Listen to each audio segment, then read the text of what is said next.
مرحبا يا شباب. قصتنا لهذا اليوم كان في تعويذة بهي القرية بتخلي الزومبي يصير مثل اللاعب العادي. فهجم الزومبي لحتى ياخد هي التعويذة، ولكن اجا شخص وحاربهم، وصارت قصة غريبة بين هذا الشخص والزومبي.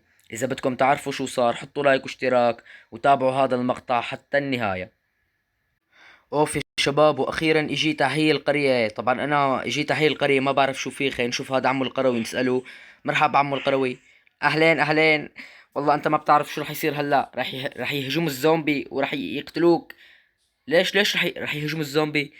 حبيبي انت ما بتعرف شو عم يصير. حبيبي الزومبي في تعويذة خطيرة بهي القرية بتخلي الزومبي يصير مثلك، يعني مثلك بيتحكم وبينط وبيعمل كل شي يعني، وبيبني وبيفكر وكل شيء. هاي التعويذة بتخليه يعني، فإذا أخذها رح يحتل العالم، وهلا رح يهجموا.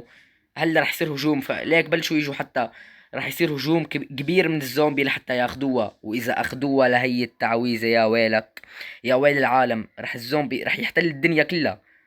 أوف أوف أوف. وكيف بقدر أمنعهم؟ لحتى تمنعهم شوف التعويذة جنبي هون. وين هون؟ هون جنب هذا البيت هون. هون. ايه احفر لتحت شوي. خلينا نحفر يا شباب. عم يقول انه الزومبي فيه تعويذة خطيرة. خلينا نشوف هذا الحكي مزبوط ولا لا. وات هي التعويذة؟ ما في شي يعني، بلوك هي ورقة عادية يا شباب، ما فيها شي. شو عم يحكي تعويذة ما تعويذة؟ شو هذا عمو؟ حبيبي انت مفكرها عادية، بس هي ما عادية ابدا. هي بتخلي الزومبي يصير لاعب عادي. شوف بلش يهجم الزومبي.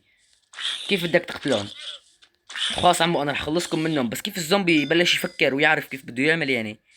حبيبي في ملك للزومبي، ملك. هذا الملك تعلم كيف يفكر ويحكي، وصار يعلم الزومبي يعني. لازم تقتلوا هذا الملك. بعدين بقول لك كيف تقتلوه. هلا حاول احمي القرية، لانه رح يهجم الزومبي. هلا رح يهجم. طيب يلا عمو رح احميها.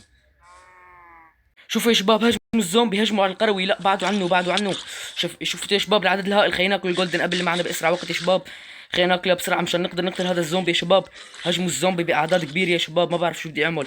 طبعا انا رح انقذه لهذا القروي. ليش بتقولي ليش رح تنقذه؟ طبعا يا شباب ما رح اتركه بهيك حالي لهذا القروي. لازم انقذه يا شباب.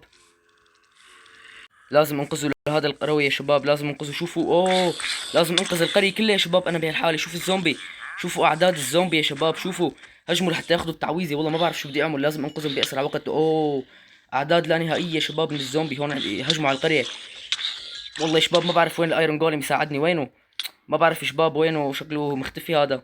قتلوه. ما بعرف اذا قتلوه. شكلهم قتلوه يا شباب. العدد هائل كتير. خلينا نقتلهم يا شباب. خلينا ننقذ هي القرية بأسرع وقت. يلا بسرعة. وأخيرا يا شباب خلينا نشوف الزومبي ليكو عم ينتشر بهي القرية يا شباب. والله لسه في كتير يا شباب. خلينا نلحق على هي القرية يا شباب قبل ما يقتل الزومبي يا شباب. شوفوا يا شباب العدد الهائل اللي انتشر من الزومبي. خلينا نبلش فيهم يا شباب. وين في زومبي؟ وين خلينا يا شباب. لازم ننقذ هي القرية بأسرع وقت، لأنه إذا فعلا صار مثل ما عم يقول الزومبي رح يحتلوا العالم يا شباب. وإذا الزومبي احتلوا العالم مصيبة يا شباب. رح تكون أكبر مصيبة يا شباب. شو لا.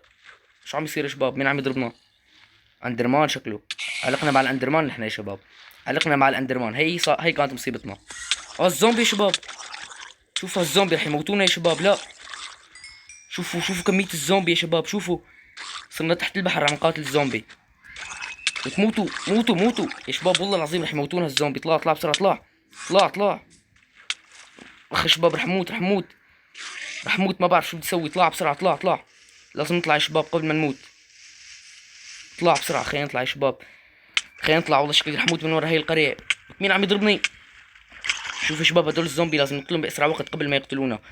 يا شباب انتم متخيلين فكرة انه الزومبي يحتل العالم؟ يعني هي مصيبة كبيرة يا شباب. الزومبي اذا صار يقدر يعمل هيك مثلي ويبني ويعمل شغلات يعني مصيبة كبيرة يا شباب. ما راح تتوقعوا شو راح يصير. مصيبة يا شباب. خلينا نطلع بقى من هون لحتى نشوف شو في يا شباب. لازم اهرب بهي التعويذة من هون يا شباب. اذا الزومبي يعني مصيبة اذا صار بيعرف يفكر وبيعرف شو بده يعمل وبيعرف يقاتل منيح ويمسك سيف وكذا. مصيبة كبيرة يا شباب. وشوفوا عاملين تحشد وجايين لهون يعني. فالله يعين. ما بعرف شو بدي اعمل يا شباب. ما بعرف شو بدنا نعمل لحتى نخلص هاي الزومبي. شوفوا يا شباب هاجمين على هذا القروي لسه ما خلصوا منه. ما خلصوا منه، ما خلص منهم يا شباب. شوفوا قديش، شوفوا اعداد، شوفوا ما شاء الله اعداد هائله يا شباب. شوفوا، متخيلين انتوا الزومبي يتفقوا يجوا كل هالاعداد؟ يعني مستحيل، يعني مستحيل. هذا الزومبي ما اقوى يا شباب، يعني الزومبي صار عم يفكر يا شباب. يعني ما بعرف شو. خلينا بعد يا اندرمان، ما بدي اعلق معك انا، ناقصني يا شباب الاندرمان. خلينا نجي، خلينا نجي نضرب هذا الزومبي يا شباب. شوفوا الاعداد الكبيره الهاجمه، يعني متفقين مع بعض وجايين بدهم يضربوا وبدهم ياخذوا التعويذه وبدهم يصيروا بدهم يصيروا ناس يعني. معناتها في خطير، الزومبي عم يتطوروا يا شباب. خلينا نبلش نقتلهم بسم الله. خلصونا بقى منكم يا شباب، خلصونا. واخيرا عمو قضينا على هدول الجايين. شو بدنا نعمل؟ والله يا عمو ما بعرف شو بدك تسوي. انا رح احكي لك القصة. في ملك للزومبي، هو عرف كيف يتواصل وهيك، وعرف الحقيقة وعم يعلمهم، وصار عم يعلمهم كيف بدهم يتصرفوا هيك. فاذا بتقتلوا لهذا الملك، انت رح تخلصنا من الزومبي كلهم. ما عاد رح يعرفوا، رح يرجعوا مثل ما كانوا.